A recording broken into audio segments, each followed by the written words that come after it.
we're here live. Thanks for joining us because it's your business with Jess and Nora live. Just wanna know why.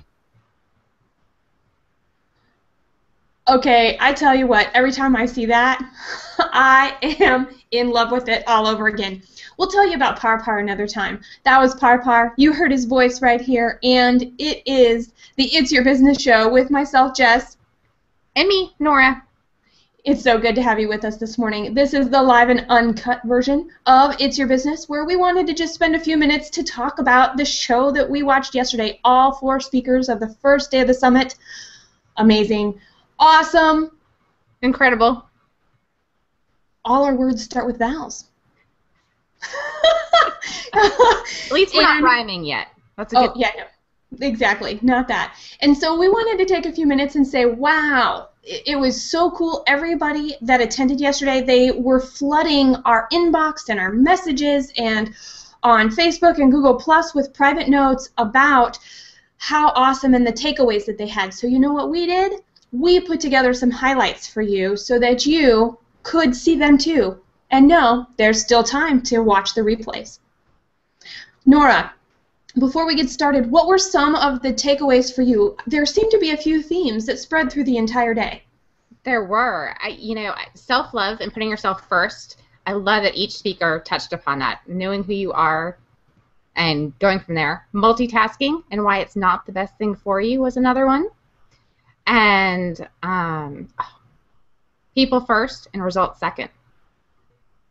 So whether we're talking about customer service or marketing or honoring yourself, the who of a person is more important than what you can get out of it. You know, and that's something I think is really important, and I just want to say this. We got to own it, and that own it starts right here with our heart, not necessarily our brain, but some people start with their brain and then go to their heart. But either way, if these guys aren't in alignment, there's a little bit of dissonance and disconnect. Could not agree more. Yeah, and it translates into that. So let's take a look at our first highlight reel. This is Deborah Oakland in action. She talked about living in courage. I wanted to talk today about courage, but I wanted to infuse it with life and business as well. Courage is part of business, it's part of life. Courage is in everything, every aspect of life. And when you make good decisions, even if you fail, you learn from it. It gives you an opportunity to grow, to become a better person, to expand yourself, and that's what we're here for. Courage is huge. It's huge on the scale of 1 to 10, and confidence is smaller. So it's an easy transition to go from courage to confidence. We're all mirrors for each other, and you need to look at that. You need to just pass it off. You go, wait a minute, I need to look at this. What's going on in me that brought that up and brought it in front of me? What do I need to look at? What do I need to heal? People don't buy what you do. They buy why you do it. And that goes into every aspect of life as well. The goal is to do business with people who believe what you believe, not to sell to people who need what you have. Because when you hire people to sell what you have, they work for the paycheck. But when you hire people who believe what you believe, they will work for you with blood, sweat, and tears. They will give you all they have because they believe what you believe. We follow not because we have to, but because we want to. So be in the business of you. That's my main message. Be true to your own voice and your own message. Be authentic. That's what I say. And I couldn't agree more. She said it with the best of them. Check this out. So I drew this when she was just talking. There's your scale when she was talking about courage being so much higher on that scale and she was talking about a 1 to 10 scale, but I put it on a graph, go figure, because the more life we have, the more courage we need. The more we know ourselves, the more courage we need. So I decided, what do you think about that, Nora? Absolutely, I would totally agree with that. And I think that there is a distinction to be made that confidence and arrogance are not the same thing. Everyone has gotten to this point, recovered from every obstacle that has crossed their path, and that's confidence. And even if we haven't recovered because something happens and we get tweaked in a way that we go, seriously, I thought I was over that, we still have the confidence because we're like, oh, you're still there. okay, now we know, and we can take action and support ourselves even more. Well, and the other thing I really, really loved from what Deborah just said was that people will, if they believe in what you're doing, they will blood, sweat, tears. And I have to say that You've Got This online team has totally rocked it and proven it, that they believe in what we're doing, and we could not be doing what we're doing without them. So thank you. You know, I'm so glad you said that right now and on air, and you stole the words right out of my mouth. I was going to say it differently, but the message was the same. Of course. Cool. Okay, so speaking of the service, speaking of being with people that align themselves with your thinking and really see your inspiration and your leadership because of the passion that you have, let's talk about service a little bit and see what Tracy Baker was sharing yesterday in her talk. I want to introduce you to this inspiring woman who creates a way of life supporting a healthy mind, body, and spirit while helping others along the way. Tracy Baker lives in service to others, shaping a healthy planet through collaboration. 55% of customers recommend a company because of its service.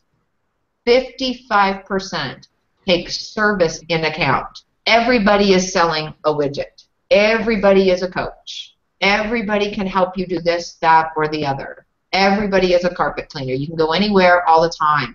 What's going to set you apart from the next guy doing the exact same thing is your level of customer service. And 55% of your customers are going to recommend you, not because of your product, but because of who you are and what your company represents. That's a fantastic stat. So what's one thing that you see most businesses doing is actually pretty fixable? Fixable in a reputation fashion. I think most people miss the mark on, this is hard to say, but they miss the mark on the follow-up. I don't know of very many people who have a good follow-up plan because they've made the sale and they're on to the next one. And they think no matter what their business or services is, they think the follow-up is not important. And in my opinion, for repeat business, for word-of-mouth marketing, that is the most important because you care even though you already have their money. Okay, let's repeat that. You care because they already have your money. And people notice that. They understand the value of relationship, and they understand that you have a choice, and so how cool is it as a business owner? We can accept that, we can internalize that, and it can be a positive decision that we make in how we choose to act and interact with our customers. No question. You know, how can you make someone feel hugged? How can you reassure them that they know what the next step is? What is it that they need? It's knowing who your customer is, what they need, what they do, and honestly, I think Melissa's next presentation really goes into that. The points that you can connect with others on are really, really important. Like tea or bacon. That's how Jess and I started. Yes. What's your tea this morning? Bulletproof? I wish it was bulletproof. I didn't have time. It's mate with a little bit of cream. How about you? Very nice. Love. Oh, I should have guessed. I could have just answered that one for you. I know. All right. Let's stop on occasion. I'm going to actually drink my tea while we watch Melissa. And she talked about how to be irresistible and magnetic to your markets.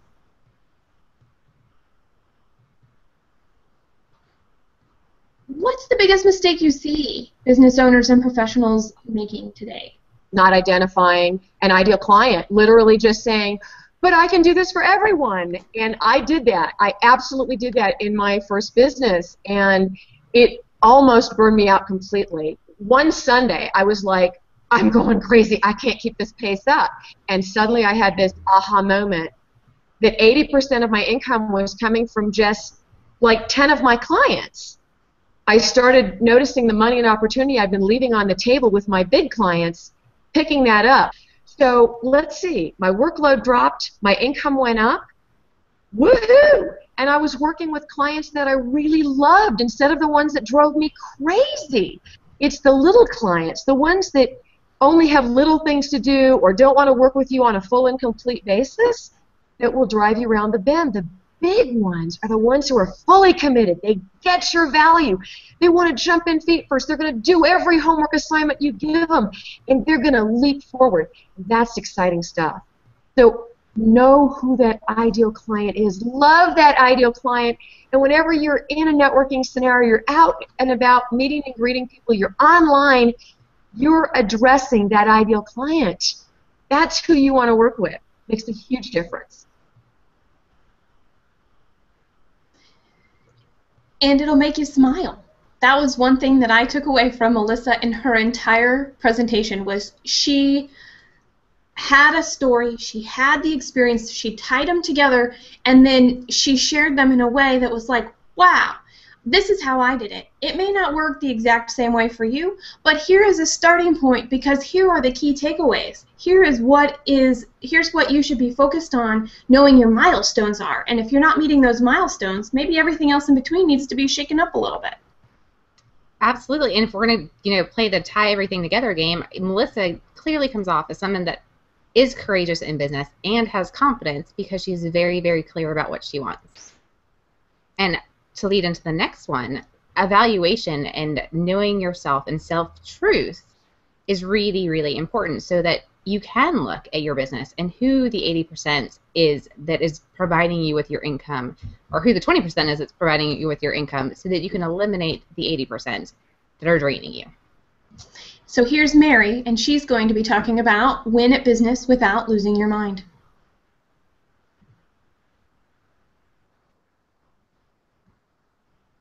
The thing about simple steps is that they can often be overlooked as, well, that's too simplistic. Like, that couldn't possibly work. That's one thing that saved my health, tripled my business, is to really say, you know what? It's okay if it's easy. It's okay if it's easy. So if you want to double your income, you find out all those things that are working, and you spend an hour on them a day. That's it. Super simple. And if you want to cut your time in half, you have to dump all that stuff that isn't working. Something struck me, and for some reason I started asking myself, am I willing for this to be easy? And I just take a deep breath. Am I willing for this to be easy? You're like, okay, well, duh, of course I'm willing for it to be easy, but the way that... You get the message, and we'll have that full clip available for you to see after the show. We're going to keep all of these clips that we're sharing with you each day. They are going to, we're going to make them something that you can see after the fact as well. So don't worry about that, but you get the gist. And what was she talking about? She was talking about right here, right here. No question. I mean, she is clearly someone that knows who she is, has connected the pieces, took an event that would put someone else down, adrenal failure, and totally come back to full health and is more profitable, 3 times more profitable for it. There's a lot to be said for doing less. There is. And here is one thing that I took away out of all of them, was that there is no doing more than one thing at a time. So and that includes putting yourself first, or putting yourself equal to other people, whether that's your family, your friends, your community, your clients, whatever. You always have to put yourself first. You've got to own it. Own it, own it. I think I said own it. Hey, Jess, should we own it? I'm not sure. I don't know if my message was clear. Maybe should I try again? Maybe. The idea, though, is that we have to have a sense of self-identity. We have to know where we stand, because that's the only way we can fully support other people. And when it comes right down to it, those priorities make themselves clear in the moment. And the more we know ourselves, the more we're confident in that, the more we are able to show up, be there, support. I could keep going on. Do you have any to add? Yeah, I like that list. But thank you for offering your extra fingers.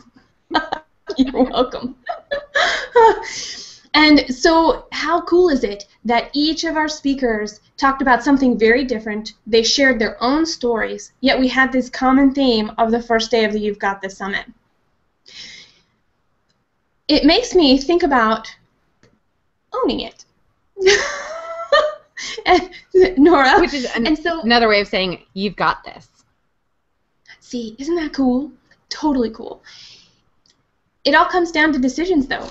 What do you think? No question. Taking a stand, and you know what? There is no wrong decision. It's whatever decision you make is the right one. Agreed. You can always change them later.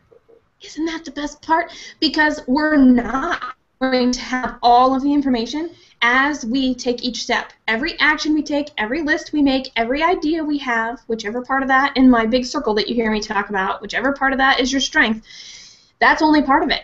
The actual moving forward and saying in your heart of hearts, this is what's going to happen next. And doing that, the world will go, wow, you did something. And it's going to give you a set of data. You might like that data. You might not. And that data could be feelings. It could be responses. It could be technical issues. What else, Nora? Sales. Yeah. And all dissonance isn't bad. I have to tell you, I'm also a fan of the phrase, it might be hard, but it should not be difficult.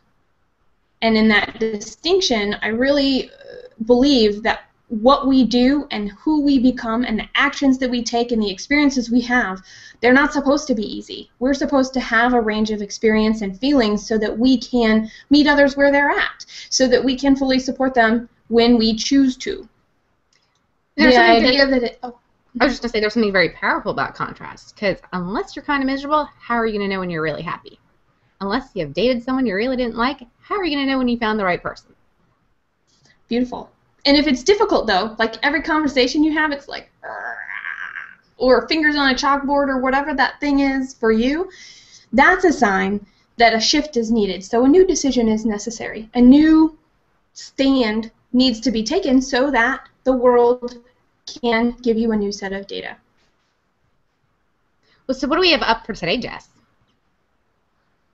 Today, we are setting the intention of continuing the idea of decision, being able to start with confidence when you don't have all that information, and how each of those actions invites a response so that you can gather what you need to take a look at everything, and in the moment, or with thoughtful reflection, depending on how you roll, you can take the next step. It's always about moving forward. Well, and Melissa said yesterday that the world is our oyster, and that truly is the case. But occasionally it can be overwhelming when you have so many choices to choose from. Now, is it a clam or an oyster that when the sand gets in, you get a pearl? That would be an oyster. Okay, so sticking with that theme, taking it yet one step further from the wonderful and amazing Melissa, that is, even oysters get sand in their shoes or rocks in their socks or whatever you want to say. And what do they do with it? They turn it into something that is absolutely beautiful that other people covet and want to wear. How neat is that? Yes, that is. I'm sure they're quite proud of their accomplishments for making us jewelry. Well, think about that though. If our struggles get a result that we can then give to somebody else, we didn't even know we were creating a gift that could be for them. Well, every day, every experience is a new learning. That's right. Another thing that came up yesterday was if you're not learning, you're dying. So every experience that you go through is a chance to learn something you did not know before, and you're getting smarter each and every day. You're the CEO of you, the CEO of your work, the CEO of the role in your company. Your choice. Your choice matters. Take it, run with it, and know you have a choice, and your decisions come from the freedom that you have to choose. With that, Nora, tell us again, where do we go if we want to join? I keep saying we. You're all inclusive, guys. You're all part of me. Where would somebody want to go if they want to catch day 2 and maybe some replays from yesterday? Absolutely. You can go to you'vegotthisonline.com to purchase your ticket, and the really cool thing is everything will be available through August 21st. So if you're catching this tomorrow and you miss the weekend, you can watch it. Head on over to the event page. You'll be able to see the comments if you have not chosen to buy your ticket. If you are, that's where you will see the videos. Thank you so much. We'll see you in a few.